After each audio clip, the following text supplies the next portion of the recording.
A paz do Senhor, queridos, mais um dia na presença do Senhor, nessa sexta-feira da Paixão do Cristo, né? A Paixão do Cristo é maravilhosa, né? É, a paixão dele por nós foi tão grande, que ele se entregou à morte, morte de cruz, queridos. Então é um dia memorável, né? É um dia onde nós enxergamos como cristãos, né? Aquilo que o Senhor fez por amor de cada um de nós, né? Então eu quero falar neste culto sobre a última semana de Jesus aqui na terra antes da sua ressurreição. A semana da Páscoa, que era uma festa tradicional que foi estabelecida lá no Êxodo capítulo 12. No domingo eu vou falar, no momento do nosso jejum, eu vou falar mais sobre a Páscoa, a primeira Páscoa em si, mas hoje eu quero me ater aos últimos dias de Jesus antes da sua crucificação, não é? Então, o tema da nossa pregação é a entrada sem volta, a entrada para a morte. Você iria para um lugar para morrer, sabendo que iria morrer?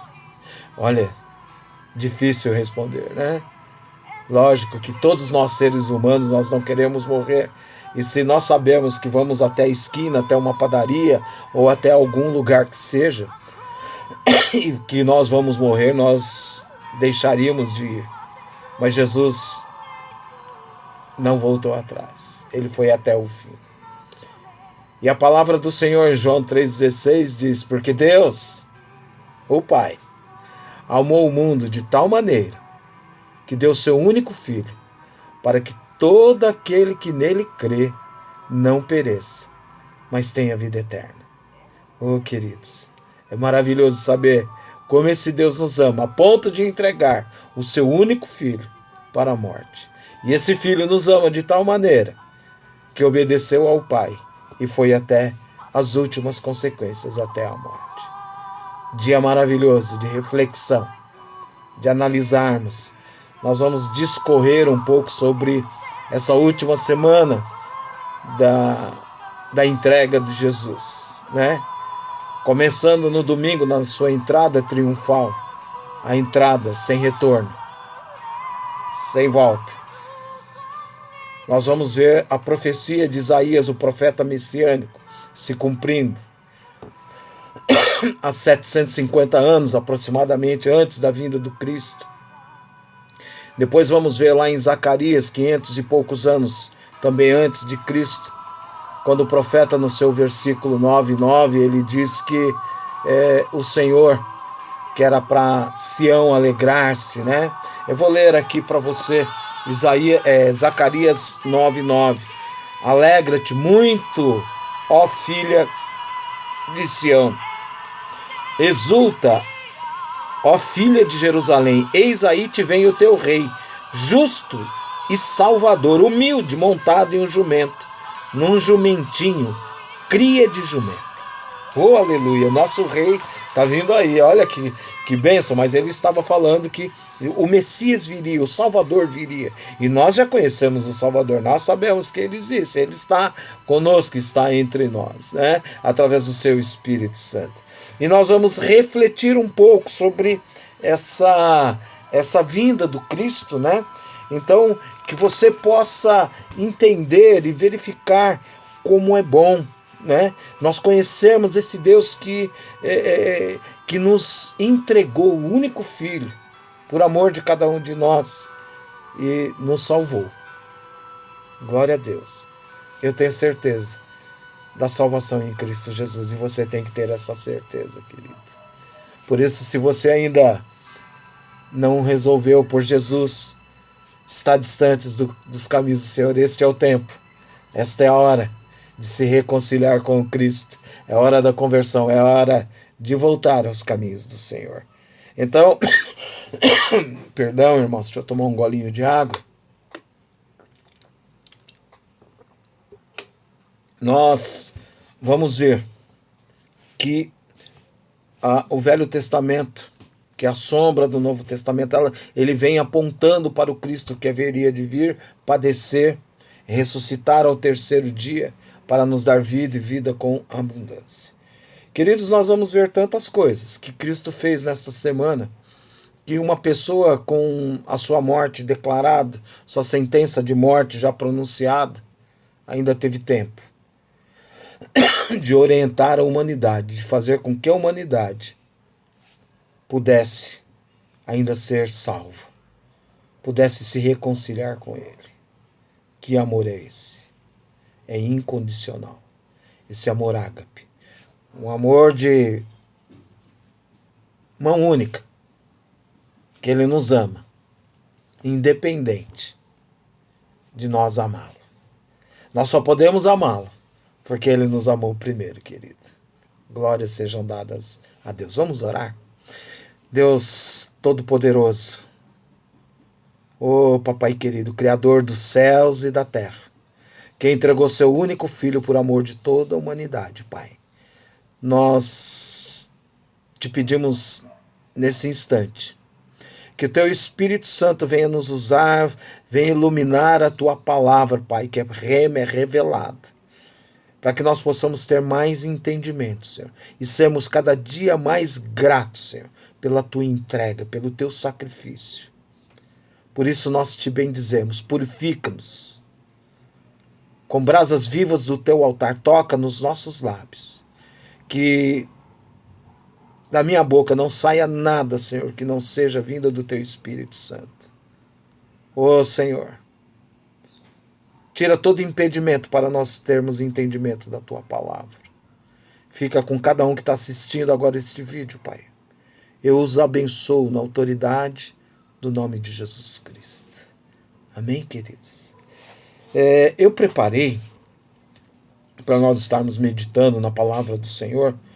Obviamente nós vamos ver várias passagens da Semana Santa, Semana da Páscoa, onde Deus tinha ordenado, né, que a Páscoa, que se comemorasse a Páscoa, era uma festa judaica, sim. Só que nós temos a nossa Páscoa, a Páscoa do Cristo, a Páscoa da ressurreição. A Páscoa significa livramento ou passagem, né, onde lá depois das 9 pragas veio a 10ª praga, que era a morte, e que Deus, num determinado dia, ele iria passar, o anjo da morte iria passar pelo Egito, matando todos os primogênitos, desde humanos como animais, mas ele deu uma chance ao seu povo, ao povo hebreu, judeu, que pudesse ser livre nesse instante, e que deveria imolar um cordeiro, matar um cordeiro, pegar esse sangue e colocar nos umbrais do lado de fora da porta, ou seja, mostrar que ali tinha um sacrifício, ali tinha a obediência à palavra do Senhor, e que quando a morte passasse e visse aquela marca, as pessoas daquela casa, aquela família, estava livre da morte. Então, passagem, Páscoa, livramento. E nós vamos ver, 750 anos antes, eu quero fazer esta leitura, porque depois eu vou discorrer num relato, e vou me apoiar basicamente no livro de Marcos, mas estaremos falando de uma forma genérica sobre os últimos acontecimentos daquela semana, sobre alguns, né, acontecimentos. Mas eu quero ler 12 versículos com você, que se encontra no livro de Isaías 53, 12, o maior profeta messiânico, 750 anos antes da vinda do Cristo, ele falava o que o Cristo iria passar. E diz assim a palavra do Senhor: quem creu em nossa pregação, e a quem foi revelado o braço do Senhor, porque foi subindo como renovo perante ele, como raiz de uma terra seca, não tinha aparência, nem formosura, olhámo-lo, mas nenhuma beleza havia que o agradasse, que nos agradasse. Era desprezado, e o mais rejeitado dentre os homens, homem de dores, e que sabe o que é padecer, e como um de quem os homens esconde o rosto, era desprezado e dele não fizemos caso. Certamente ele tomou sobre si as enfermidades e as nossas dores, levou sobre si e nós o reputávamos por aflito, ferido de Deus e oprimido. Mas foi traspassado pelas nossas transgressões e moído pelas nossas iniquidades. O castigo que nos traz a paz estava sobre ele. E pelas suas pisaduras, querido, nós fomos sarados. Todos nós andávamos desgarrados como ovelhas, cada um se desviava pelo caminho, mas o Senhor fez cair sobre ele a iniquidade de todos nós. Olha só que coisa maravilhosa. Ele levou o seu e o meu pecado, ele levou para ele. Ele foi oprimido e humilhado, mas não abriu a boca. Como cordeiro foi levado ao matadouro, e como ovelha muda perante os seus tosqueadores, ele não abriu a boca. Por juízo opressor foi arrebatado, e de sua linhagem quem dela cogitou, porquanto foi cortado da terra dos viventes, por causa da transgressão do meu povo foi ele ferido. Designaram-lhe a sepultura com os perversos, mas com o rico esteve na sua morte, posto que nunca fez injustiça, nem dolo algum se achou em sua boca. Todavia ao Senhor agradou moê-lo, fazendo-o enfermar, quando der ele a sua alma como oferta pelo pecado. Verá sua posteridade e prolongará os seus dias, e a vontade do Senhor prosperará nas suas mãos. Ele verá o fruto do penoso trabalho e da sua alma e ficará satisfeito. O meu servo, o justo, com seu conhecimento justificará a muitos, porque as iniquidades deles levará sobre si. Por isso, eu lhe darei muitos como a sua parte, e com os poderosos repartirá ele o despojo, porquanto derramou a sua alma na morte. Foi contado com os transgressores, contudo, levou sobre si o pecado de muitos, e pelos transgressores intercedeu. Glória a Deus. Aleluia, Pai. Que o nome do Senhor seja exaltado nesta manhã. Eu estou aqui de manhã gravando esse vídeo, para que ele possa chegar à noite aí para você, porque demora, para que a gente possa estar mandando aí para você. Como eu disse, nós vamos nos basear no livro de Marcos, né? Eu vou dando os endereços e vou relatando aqui, não vou ler tudo, algumas coisas, para que a gente possa estar falando aqui do amor de Deus nas nossas vidas. Jesus falando da última, onde relata a vida do Senhor nesta última semana, não é? Jesus havia saído no capítulo 11 de Marcos, se você ler até o 15, você vai achar todo esse relato, né? Domingo, segunda, terça, quarta, quinta, até a sexta, durante a sua morte, né? O que nós vamos estar discorrendo aqui, né? Jesus entra em Jerusalém, ele sai de Betfagé e vai até Betânia. E de Betânia ele ruma para Jerusalém. E antes de chegar em Jerusalém, porque ele já sabia que quando ele entrasse em Jerusalém, ele não sairia mais dali. Ele iria morrer. Ele já sabia disso. Então, como nós lemos aqui, lá em Zacarias 9:9, ele entra ali em Jerusalém. Antes de ele entrar, ele pede a 2 dos seus discípulos que busquem um jumentinho, cria de jumento, e que para que ele possa entrar em Jerusalém. Porque nós vemos o relato de Zacarias, onde na humildade, queridos, humildade, ele era rei, mas ele não se vestiu como rei. Ele não ficou lá de coroa, cetro, espada, cavalo branco, pompas, nada disso. Ele entrou na humildade. E quando esse jumento chega ali ao redor, ali antes deles entrarem em Jerusalém, eles jogam suas vestimentas, suas capas sobre o jumento. Jesus monta naquele jumento e as pessoas começam a colocar pelo chão as suas vestes, ramos de palmeiras, ramos de palmeiras ali, folhas de palmeiras, por isso também chamado o Domingo de Ramos, não é? E as pessoas iam à frente fazendo o caminho do rei, exaltando ao nome do Senhor, estavam ali homenageando ao Rei dos Reis, mas eles estavam contando que Jesus viria para depor Roma, mas ali Jesus está entrando num caminho sem volta, um caminho para a morte, e ele sabia disso.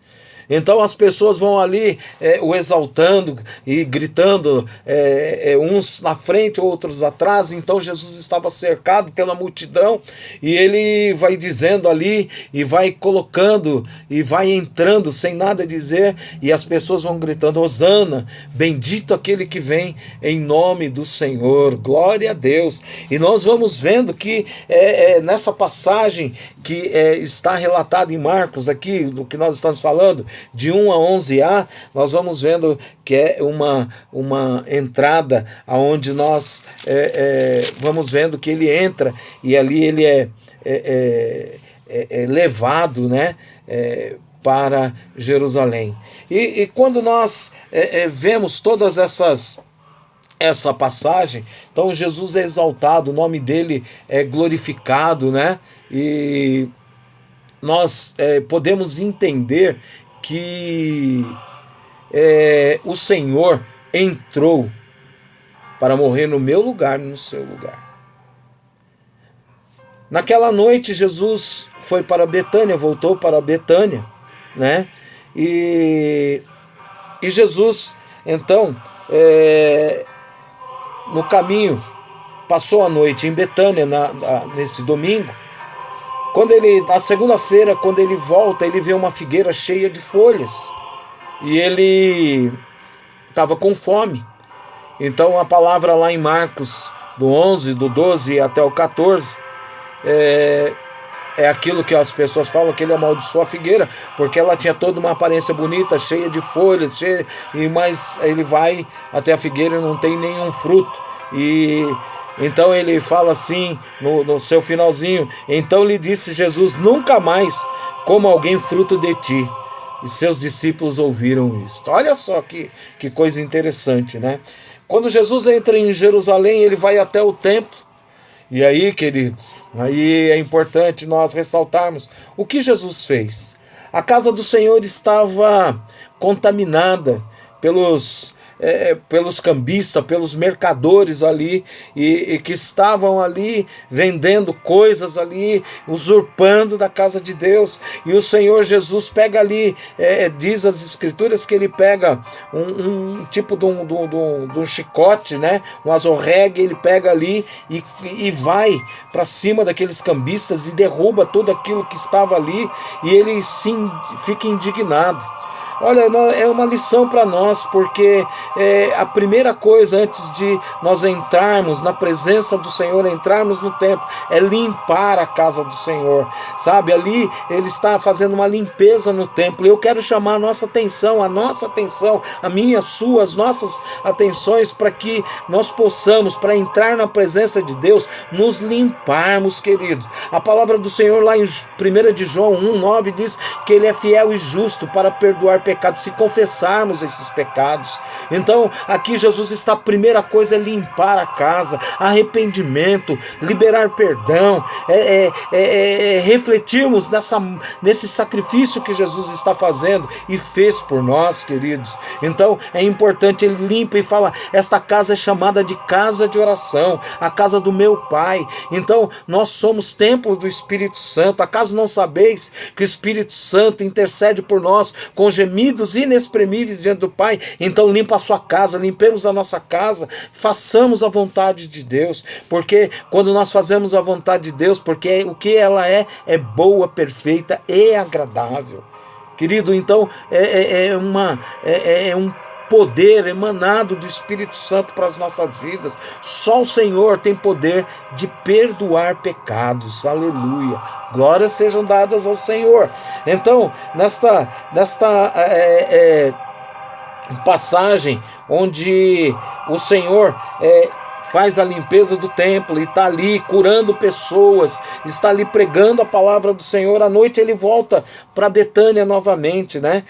Aí em Marcos 11, no 19, ele está voltando para Betânia. Então, vindo à tarde, saíram da cidade, voltou para Betânia, né? Ali, quando eles voltaram para Betânia, Jesus está vendo a força da opressão maligna que já estava ali da morte. O tempo todo, a morte rondando ele. O tempo todo, chegando quase a sexta-feira. Não é? Na terça-feira, quando Jesus então vai estar no templo e as autoridades começam, os sumos sacerdotes começam a indagá-lo, a estar querendo culpar Jesus. Eles queriam de toda maneira, arrumar algum pretexto para poder condenar Jesus à morte. E eles não conseguem, porque Jesus conhecia a intenção do coração daqueles homens, né? Jesus, então, ensina muitas coisas nesse dia, né? Ele fala de muitas parábolas, ele fala de ressurreição, ele fala do grande mandamento, por exemplo. Senhor, qual o grande mandamento, né? Eu conheço todos 10, tem as 613 leis lá de Moisés, mas tem os 10 mandamentos, que são as tábuas da lei. Mas Jesus fala, ele sucumbe tudo em um só, que é o amor, queridos. E ele nos amou de tal ponto que se entregou à morte. E morte de cruz. Então, quando nós olhamos todas essas coisas, nós vamos vendo o amor desse Cristo por nós, né? E os ensinamentos que o Senhor dá para as nossas vidas. Ele teve o cuidado de verificar, enquanto uma mulher viúva estava ofertando na casa do Senhor. Diz a palavra lá do 41 até o 44 em Marcos, ainda no seu capítulo 12, que aquela mulher entregou tudo que ela tinha, porque muitos estavam ali ofertando daquilo que lhe sobrava, mas a oferta da viúva era uma oferta integral, era uma oferta total. Então aqui a gente vê Jesus mostrando que a nossa oferta, nós temos que nos doar. Nós temos que dar tudo. Porque eu quero te falar mais uma coisa, às vezes nós ficamos com tantos milindres, com coisas, né? Nós coisificamos a vida. E eu quero dizer para você, nu nós viemos e nu nós voltaremos, nós não vamos levar nada. Então façamos a vontade do Senhor, dê tudo de si para o Pai, porque Ele te deu a vida. E olhamos, aí nós vamos olhando toda isso, nós estamos na terça-feira. Jesus fala também, já no capítulo 13, lá do versículo 1 ao 37, ele fala dos últimos dias, né? Fala da destruição do templo, ele fala que ele iria morrer, mas que é o terceiro dia, mas ele fala por metáforas, ele fala que o templo ia ser destruído, né? Aí ele ensina as últimas coisas que haveriam de acontecer, que muitos falsos profetas viriam, que viriam guerras, nações contra nações. Ele está trazendo ensinamento, como nós estamos vivendo nesses dias, a pandemia que está aí, e ele fala, olha, virá os sinais, mas ainda não é o final. O próprio Cristo nos fala, cautelai-vos das coisas, vocês serão perseguidos, haverá muita coisa, né? Então, ele fala dessa grande tribulação, ele fala que o dia do Senhor virá como um ladrão. Ele não fala quando virá, mas ele fala que virá como um ladrão, né? Que não avisa a hora nem um dia. E eu quero dizer para você, você está preparado para esse dia? Devemos conhecer e prosseguir em conhecer ao Senhor através da sua palavra, porque é a palavra que nos liberta, é a palavra que nos livra, não é? E a gente olha o Senhor mostrando para mim e para você, né? Quantas coisas, né? Nós haveríamos de passar, e olha que as coisas já estão se cumprindo. Cristo ensinando na sua última semana, Jesus não perdia a oportunidade de falar das coisas do Pai. Glórias a Deus, glória a Deus, né? Nós vemos também na quarta-feira, né, Jesus ia e voltava para Betânia, tá? Então nós vemos na quarta-feira, lá em Marcos 14, já vamos caminhando, né? Marcos 14, os versículos 1 e 2, os sacerdotes querendo... Dali eu vou escrever, vou ler aqui para os irmãos, escrever não, ler. Dali a 2 dias era a Páscoa e a festa dos pães asmos. E os principais sacerdotes, os escribas, procuravam como o prenderiam à traição, traído foi, e o matariam. Pois diziam, não durante a festa, para que não haja tumulto entre o povo. Porque o povo estava em volta de Jesus, queria o que ele tinha na verdade, né? Então, aí, queridos, Jesus mais uma vez está em Betânia, né, enquanto eles estão tramando, e nesse momento que ele está na casa de Simão, o leproso, ele está ali e uma mulher vem com um vaso de alabastro, com um nardo, e quebra esse nardo, joga pela cabeça do Senhor e começa a ungí-lo, né? Começa a estar ungindo. E Judas, o Iscariote, que era o tesoureiro da turma, né? Ele fala, Senhor, mas olha, isso custa tão caro, vale uns 300 denários aí, né? 300 dias de trabalho, e olha, não pode ser desperdiçado assim, isso dá para alimentar quantos pobres, dá? E Jesus fala assim, olha, a mim vocês estão tendo por pouco tempo, porque eu vou para a cruz. Ele estava dizendo que eu vou morrer, então o corpo dele estava sendo preparado, como era preparado naquela época, para a morte, né? Ele seria um tipo de um embalsamamento, era preparado dessa forma, com especiarias, com nardos, com perfumes, enfim, com óleos, né? E aqui Jesus está sendo ungido para isso, para a sua morte. E ele fala, olha, os pobres sempre os terei convosco. E vocês podem a qualquer momento abençoar a vida dos pobres. Queridos, é tempo de nós abençoarmos. Então a todo tempo nós podemos abençoar aqueles que necessitam. Maravilhoso, Não se esqueça de levar as suas primícias para nós abençoarmos as famílias necessitadas, viu?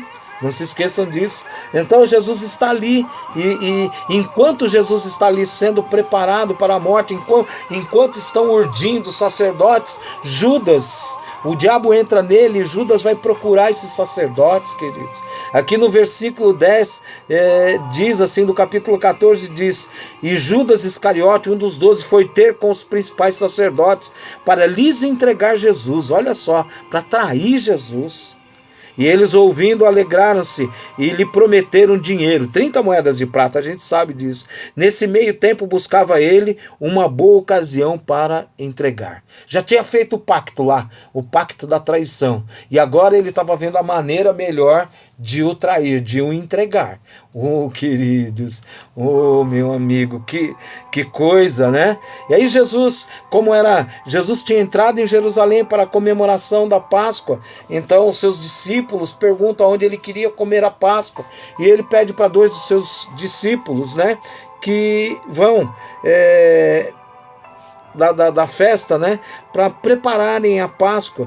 Então os discípulos, ele manda os discípulos e ele fala, vocês vão encontrar uma pessoa que vai sair com um cântaro de água, e essa pessoa, vocês vão falar com ela, e ela vai, que ele tem um cenáculo lá já mobiliado, um lugar já preparado para a Páscoa. Fala com ele que ele vai mostrar para vocês onde é. E ali eles foram, né, e prepararam a Páscoa, né, do Senhor.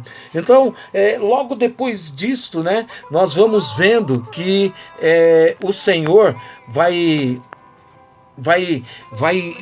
preparando. Tudo isso é uma preparação para a sua morte, queridos. Tudo isso é uma preparação para a morte do Senhor. Então, no meio de tudo aquilo, quando eles estavam ali reunidos, né, eu tenho visto, né, isso na quarta-feira, a conspiração de Jesus, né, para Jesus. Na quinta-feira, Jesus comemora a Páscoa junto com os seus discípulos, não é? Num lugar especial. Então nós vamos vendo onde Jesus preparou tudo, foi tudo preparado, e nós vamos ver aqui que o traidor é indicado, né? O traidor é indicado. Então nós vemos a indicação, e eu gosto, aqui está registrado nos evangelhos, né? Está lá em Mateus, mas também nós vemos também numa das passagens onde, deixa eu só achar aqui,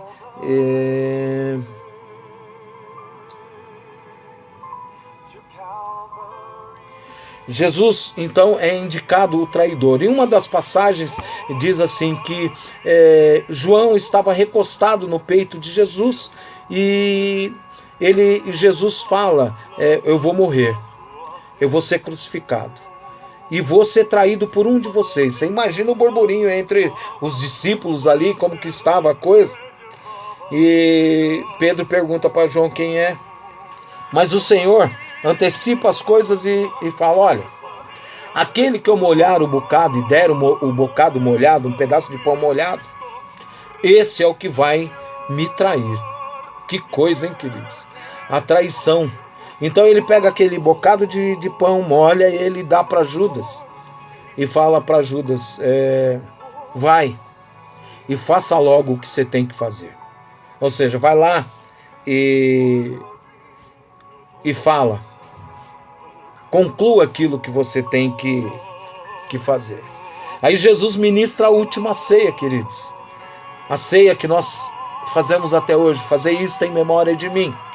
Porque todas as vezes que comerdes do pão e beberdes do cálice, anunciai a morte do Senhor até que ele venha. Então ele ministra a última ceia. E após ter ministrado a última ceia, ele revela e faz uma alusão que o pão é o corpo dele e o sangue é a nova aliança do pacto, né? Do novo pacto, a nova aliança do Senhor para conosco. E eles cantam o hino e ele avisa a Pedro que vai ser morto. E Pedro fala, não, você não vai morrer, imagina, se você for eu vou, porque não sei o quê. E Jesus fala aquilo que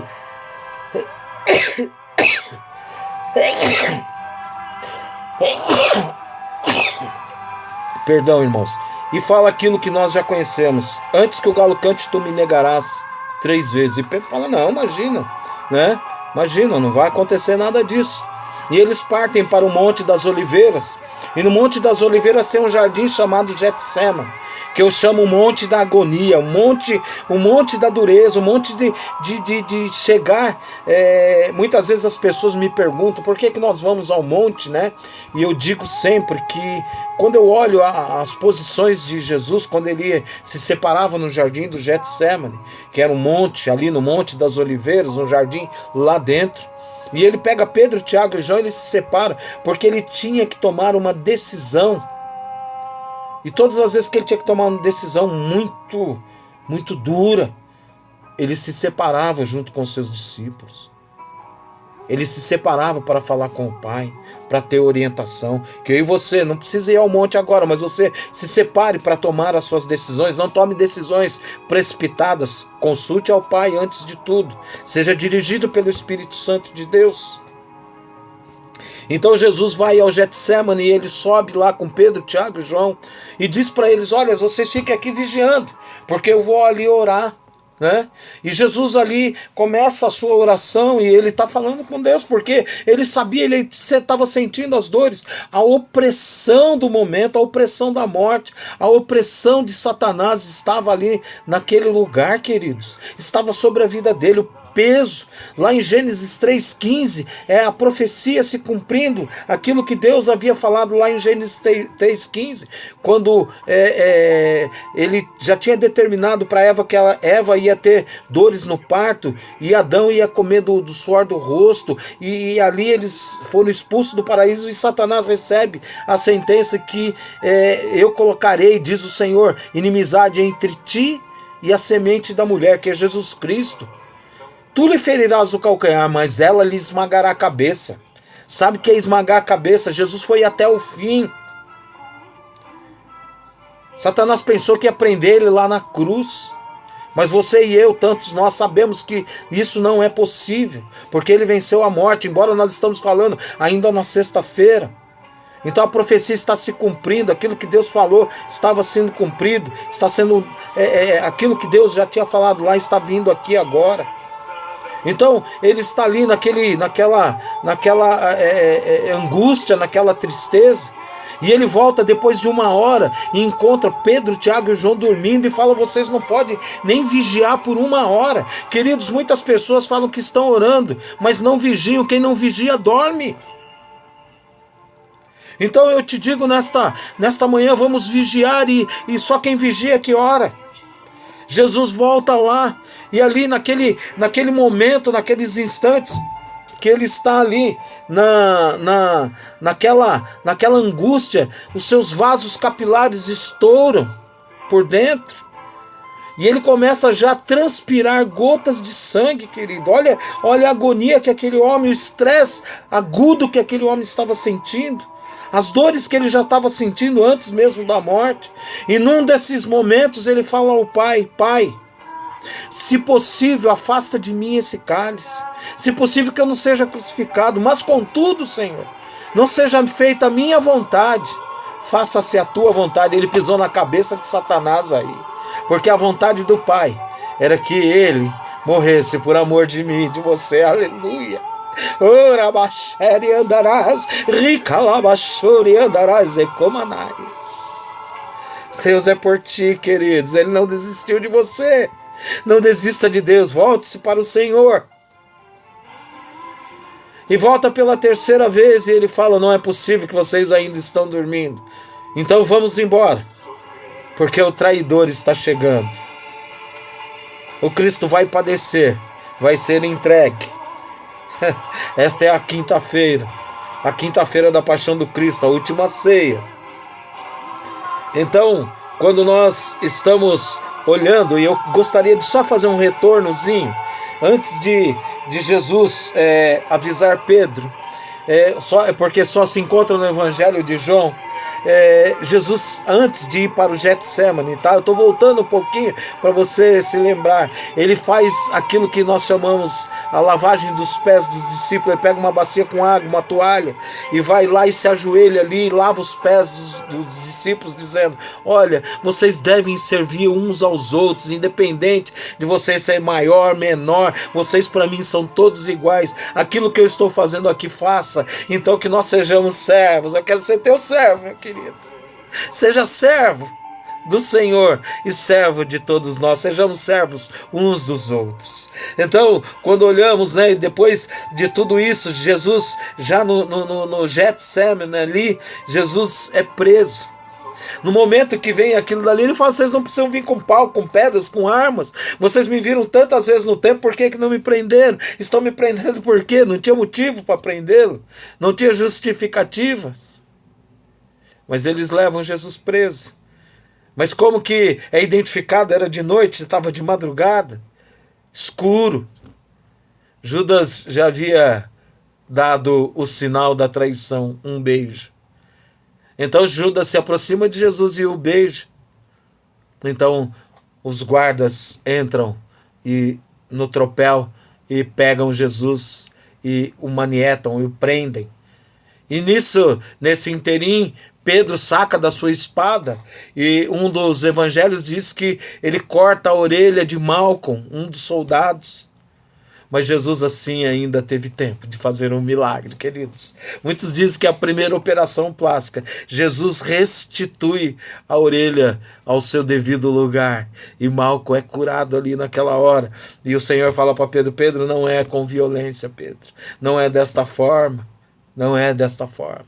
Então Jesus é levado, né? Jesus é levado. E Pedro, Jesus é preso. E ali ele vai ao Sinédrio, né? Ele vai ao Sinédrio, ele vai ao Senado, onde os sacerdotes, né, estavam ali lá em Marcos 14, de 53, vou ler para você aqui, deixa eu pegar o endereço para você, de 53 a 65, 14 de 53 a 65, ele está diante do Sinédrio, e ali ele tentam acusá-lo, arrumam várias testemunhas falsas, arrumam várias testemunhas que mentiam, mas não conseguiam assim mesmo fazer nada contra Jesus. Porque não tinha dolo nenhum, não tinha nada contra Jesus, mas eles tentam. E o sumo, ali, eu vou ler para você, do versículo 60 do capítulo 14, diz assim: levantando-se o sumo sacerdote no meio, perguntou a Jesus: nada respondes ao que esses põem contra ti? Ou seja, estão te acusando, você não fala nada. Ele, porém, guardou silêncio, como uma ovelha muda para o matadouro. E nada respondeu. Tornou a interrogá-lo o sumo sacerdote e lhe disse: és tu o Cristo, o Filho do Deus bendito? Jesus respondeu: eu sou. E vereis o Filho do Homem assentado à direita do Todo-Poderoso e vindo com as nuvens do céu. Jesus ali falou: eu sou sim. E se revelou ali. Então o sumo sacerdote, olha só, rasgou as suas vestes e disse: que mais necessidade temos de testemunhas? Ou seja, ele já não precisou de testemunha, ele mesmo se entregou com a própria fala, com a própria boca. Ouvistes a blasfêmia, que vos parece? E todos o julgaram réu de morte, sentenciaram Jesus à morte. Ele já sabia disso, Puseram-se alguns a cuspir nele. Lembra que lá no domingo o povo estendeu ramos, palmeiras, roupas, e gritava que ele era bendito, aquele que vinha da parte do Senhor, que era Rei dos Reis, Senhor dos Senhores. Agora esse mesmo povo começa a cuspir nele, começa a blasfemar contra ele. Além de cuspir, cobrir-lhe o rosto, cuspir nele a cobrir-lhe o rosto, ou seja, a dar-lhe murros e a dizer-lhe: profetiza. E os guardas o tomaram a bofetadas. Você imagina? Ele apanhou por sua causa, por minha causa foi cuspido. E aí Pedro estava por volta ali, circulando ali, diz que Pedro é indagado aqui, e por 3 vezes Pedro negou que conhecia Jesus, que era um dos seus. Antes que o galo cantasse, Pedro o negou 3 vezes, queridos. Então o sumo sacerdote manda Jesus a Pilatos, porque Roma dominava, então eles mandam ao governador Pilatos. E ele, na Páscoa, tinha um decreto que na Páscoa um bandido era solto, um prisioneiro era solto. E ali estava aquela turma toda, aquela turma que queria, que era incitado, porque a multidão era incitada, a gritar para que alguém fosse solto. E Pilatos coloca ali, começa a interrogar Jesus, e fala quantas acusações tem feito, e o próprio Pilatos chega para o povo e fala: ele não tem nada que o acuse, não tem nada para ele ser crucificado. Mas o povo dizia: crucifica-o, crucifica-o, porque os sacerdotes se infiltraram no meio da multidão e começaram a insuflar a multidão para gritar: crucifica-o, crucifica-o.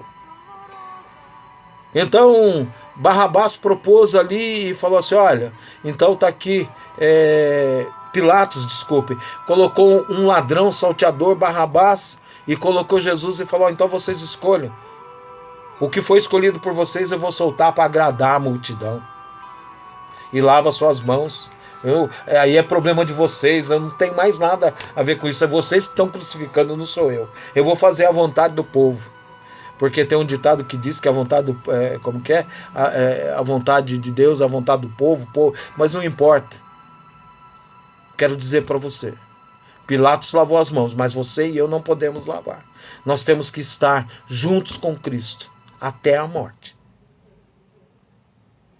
E vemos aqui que, então, Pilatos solta Barrabás e prende a Jesus.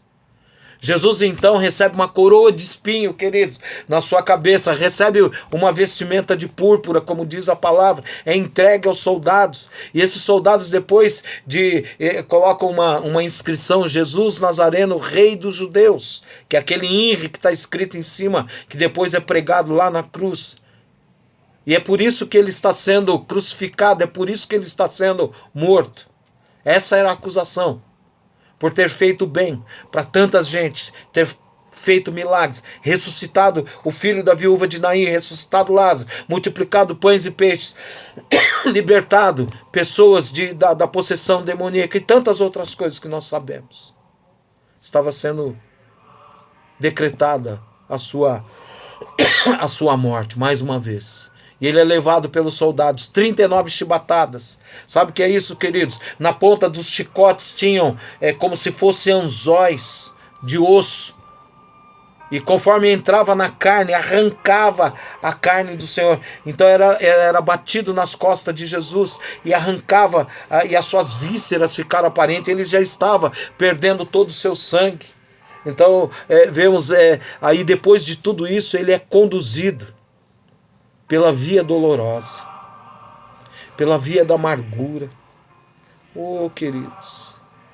E ali, enquanto ele sai dali da prisão e vai até o Monte das Caveiras, o Gólgota, o povo meneava a cabeça, cuspia nele, zombava dele, até que chega no momento, e era uma subida, ele estava indo por um monte, carregando a própria cruz, aonde ele seria executado.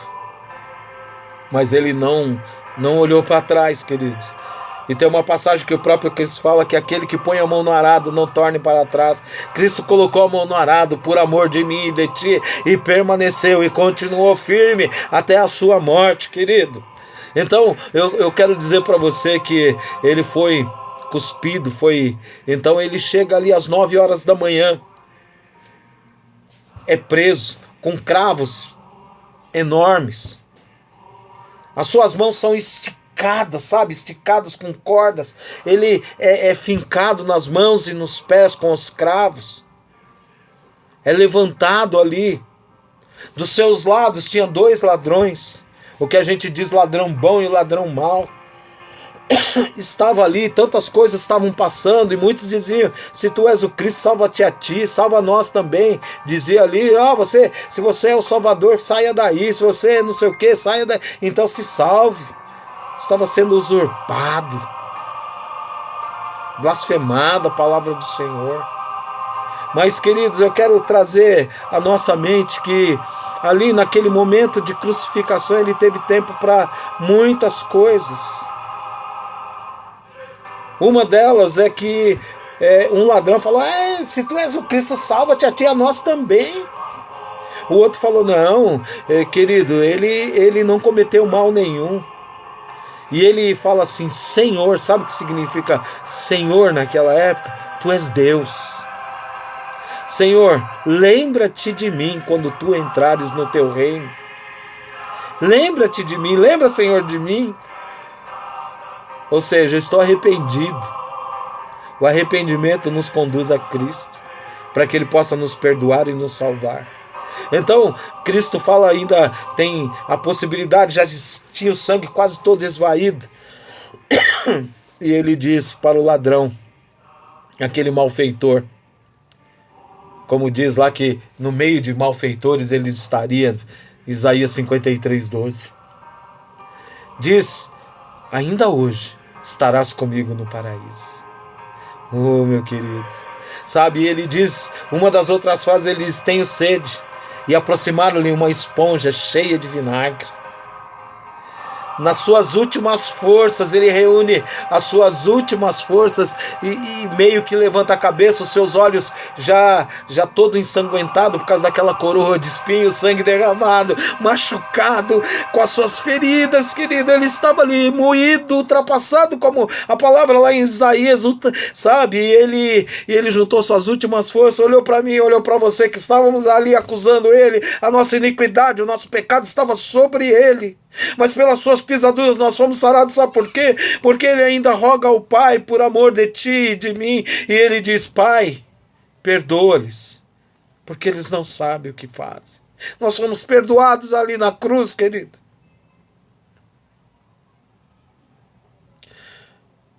E chegando próximo das 15 horas, 3 horas da tarde, já era 6 horas de escárnio, suas roupas sendo divididas por sorte, por dados ali pelos soldados. Jesus então dirige sua última frase ao Pai. E ele diz: Eloi, Eloi, lama sabachthani. Meu Deus, por que tu me abandonaste?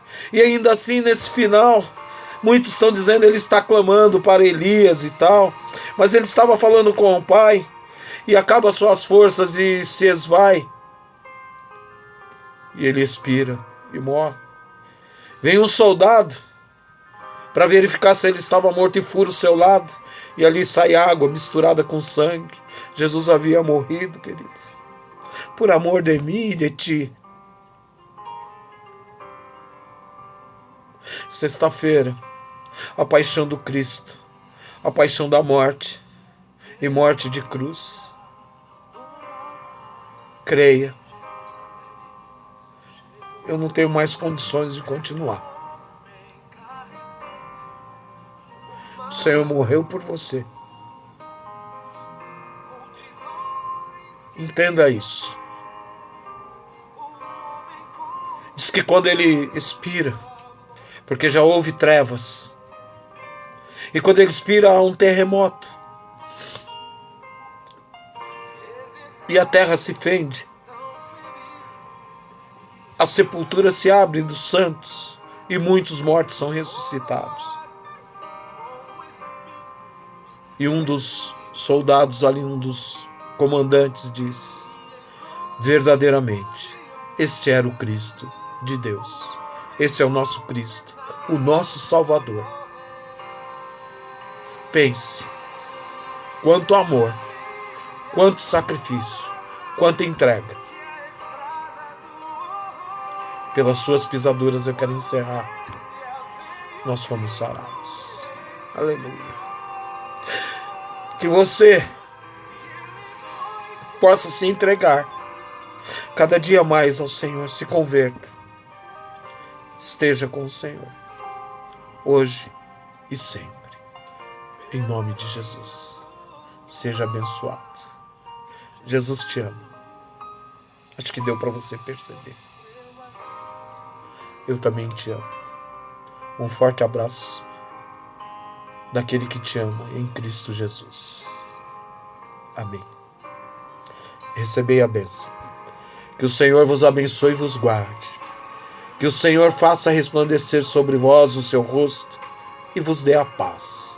Que o amor de Deus nosso Pai, a graça e a misericórdia salvadora de nosso Senhor Jesus Cristo, a comunhão e as doces consolações do Espírito Santo, seja com todo o povo de Deus, desde agora e para todos sempre. Amém.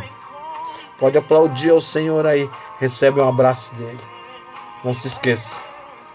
Estejamos juntos. Juntos nós somos mais fortes com Cristo Jesus. A paz do Senhor.